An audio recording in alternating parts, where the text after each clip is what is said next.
राहुल, आप तो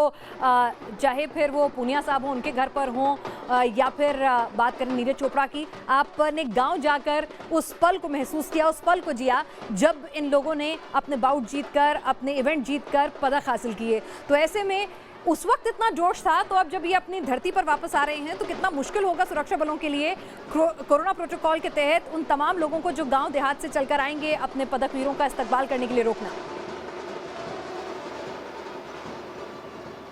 निश्चित रूप से पिनाज, जिस तरीके से आपने खुद कहा कि ऑब्सेशन है, जोश है, खासतौर पे हरियाणा क्योंकि दिल्ली के पास भी पड़ता है। आप पहले तस्वीरों में देखिए किस तरीके से सीएसएफ ने पूरा घेरा बना के रखा हुआ है ताकि मीडिया कर्मियों को छोड़कर मीडिया कर्मियों को भी उस घेरे के अंदर जाना अलाउड नहीं है, बाकी किसी को अंदर आने की अनुमति नहीं दी गई। जिस तरीके से आपने हरियाणा की बात की, हरियाणा में हमने देखा खासतौर पर दंगल के लिहाज से देखिए, चाहे वो दीपक पुनिया हो, चाहे बजरंग पुनिया हो या उसके साथ रवि दहिया को जोड़ दिया जाए, ऑब्सेशन है, गाँव-गाँव में दंगल है और ये कहा जाता है कि या तो राज्य सरकार और केंद्र सरकार मदद करेगी, अगर वो नहीं करेगी तो पंचायत करेगी और पंचायत नहीं करेंगे तो अपनी ज़मीनें बेच देंगे, लेकिन लंगोट छोरे को ज़रूर पहनाएंगे। तो हरियाणा में ऑब्सेशन है और जो केंद्र सरकार है वो भी सपोर्ट कर रही है, क्योंकि इससे पहले जब मेरी बात हुई थी, खासतौर पर अगर नीरज चोपड़ा की बात करें, उनके परिवार वालों से उन्होंने कहा था कि जब कोविड का माहौल था तब भी मेरे बेटे को यूरोप जाने सुनिश्चित किया था, केंद्र सरकार ने पूरी फंडिंग दी गई थी। तो वो एक तरीके से नजर आता है, क्योंकि 80 तक पिनाज, आपने हॉकी की बात की, ध्यानचंद की बात की,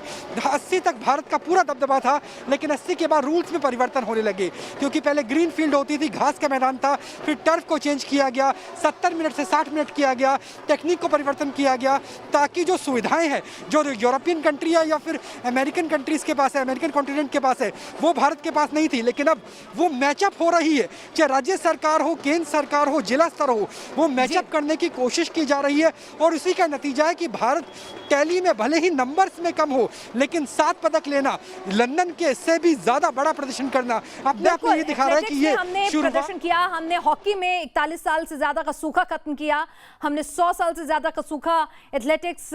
फील्ड एंड ट्रैक इवेंट में हमने खत्म किया। गोल्फ में शायद हिंदुस्तान में, जहां पर आज भी हम फाइनेंशियल्स के लिए स्ट्रगल करते हैं, गोल्फ में जिस तरह से अदिति अशोक ने चौथे पायदान पे रही, थोड़ी अनलकी रही, हमारी लड़कियां जिस तरह से उन्होंने हॉकी गाड़ दी वहां पर जाकर, किसी ने उम्मीद नहीं की थी कि चौथे पायदान तक रहेंगी। तो ये करिश्माई प्रदर्शन है और कहीं ना कहीं यहां पर यह भी याद रखना होगा कि जिस तरह से प्रधानमंत्री ने, जिस तरह से मौजूदा सरकार ने खेलो इंडिया मूवमेंट चलाया, मौजूदा खेल मंत्री और उससे पहले किरण रिजिजू साहब ने जिस तरह से खिलाड़ियों को सपोर्ट किया, बकअप किया, वो भी अपने आप में एक बड़ा योगदान दे रहा है। और आज पदक वीर आ रहे हैं हिंदुस्तान और उनका स्वागत है और हर किसी के चेहरे पर मुस्कुराहट है और सीना फक्र से चौड़ा है। शिवानी कश्यप हमारे साथ, मशहूर सिंगर, इस वक्त जुड़ चुकी हैं। शिवानी, आपका बहुत बहुत स्वागत है न्यूज़ नेशन पर। और आप हमेशा, कोई अगर खास मौका होता है तो आपके पास कुछ खास होता है, चाहे फिर वो कोरोना का वक्त था, हमारे फ्रंटलाइन वॉरियर्स को इनकरेज करने की बात थी, या फिर आज हमारे पदक वीरों के सम्मान की बात हो। तो अगर मैं कहूँ कि संगीत के जरिए कैसे इनका इस्तकबाल करेंगी, कैसे इनका शुक्रिया करेंगी?